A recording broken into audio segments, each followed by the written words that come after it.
जब हम अपने फोन और कंप्यूटर से दूर हो जाते हैं तब असली में हमारा दिमाग ही हमारी सबसे बड़ी ताकत बन जाता है।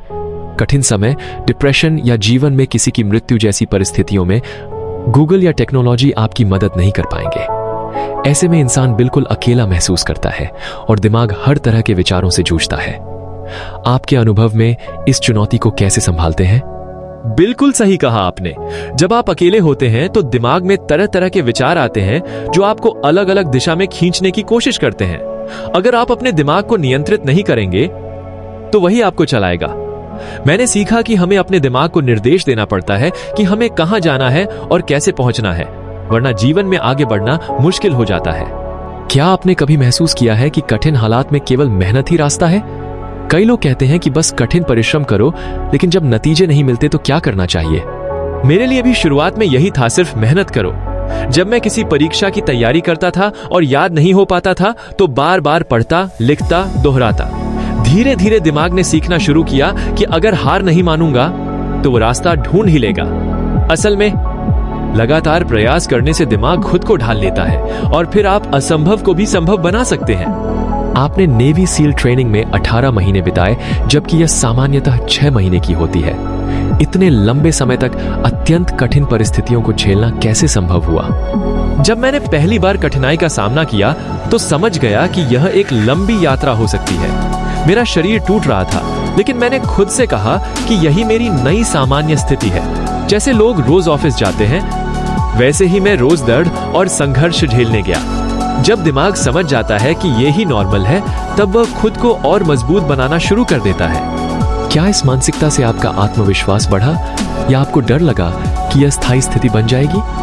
डर तो था कि कहीं यही मेरी जिंदगी न बन जाए, लेकिन जब मैंने स्वीकार कर लिया कि बाहर कोई रास्ता नहीं है और यह मेरी नई हकीकत है, तब दिमाग ने भी इसे अपनाया। मैंने खुद को एक तरह से इन हालातों का मालिक मान लिया और उसी सोच ने मुझे असाधारण स्थितियों में भी टिके रहने की ताकत दी। कई लोग सोचते हैं कि वे अपनी पूरी क्षमता के साथ मेहनत कर रहे हैं, लेकिन कभी कभी पता चलता है कि हम अपनी सीमाओं को जानते ही नहीं।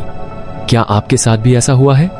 हाँ, जब मैं 297 पाउंड का था और इको लैब में काम कर रहा था, तब लगता था कि यही मेरी पूरी क्षमता है। लेकिन बाद में नेवी सील ट्रेनिंग पास करने के बाद महसूस हुआ कि असली कोशिश तो मैंने तब शुरू की थी जब मैंने खुद को पूरी तरह उस संघर्ष में झोंक दिया। हम तब तक अपनी सीमाओं को नहीं जानते जब तक पूरी तरह से जुनून के साथ प्रयास नहीं करते। इस तरह की जुनूनी कोशिश में आपके लिए सबसे बड़ी सीख क्या रही? मेरे लिए सबसे बड़ी सीख ये रही कि जब आप अपने नए नॉर्मल को स्वीकार कर लेते हैं, तभी असली विकास शुरू होता है। यह रास्ता हमेशा आसान या मजेदार नहीं होता, लेकिन वहीं से आत्म खोज और सशक्तिकरण की शुरुआत होती है।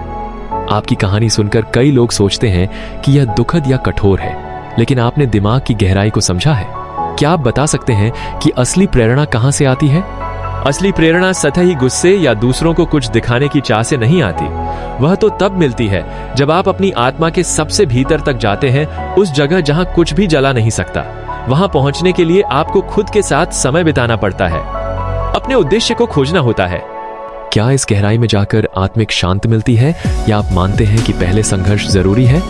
मेरे अनुभव में पहले संघर्ष और आत्म खोज जरूरी है। लोग सोचते हैं कि शांति पहले मिलनी चाहिए, पर असल में वह संघर्ष और जिम्मेदारी निभाने के बाद ही आती है। जब आप हर रोज अपने और अपने आस पास के लोगों के प्रति जवाबदेह रहते हैं, तभी भीतर स्थायी शांति और आत्म स्वीकृति का भाव आता है।